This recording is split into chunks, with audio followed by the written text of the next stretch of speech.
Breaking news, Shakib খানের 2027 সালের ঈদের সিনেমার নাম নিঃস্ব। নিঃস্বতে শাকিব খানের নায়িকা ইদিকা পাল 2027 সালের ঈদুল ফিতরে মুক্তির লক্ষ্যে নির্মিত হতে যাওয়া নিঃস্ব সিনেমাকে ঘিরে দর্শকদের আগ্রহ ছিল তুঙ্গে। শাকিব খানের বিপরীতে কে থাকছেন, এই প্রশ্নের উত্তর খুঁজছিলেন বাংলা সিনেমা প্রেমীরা।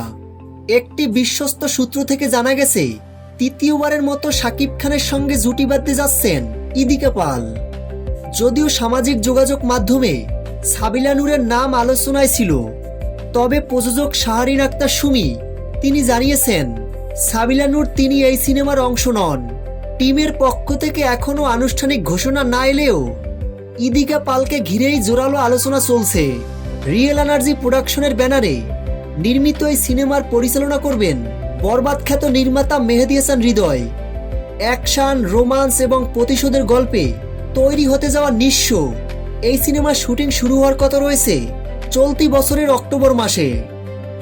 তো ভিউয়ার্স, এ বিষয়ে আপনাদের কি মতামত? আপনাদের মূল্যবান মতামত ভিডিওর নিচে কমেন্ট বক্সে কমেন্ট করে জানাতে পারেন।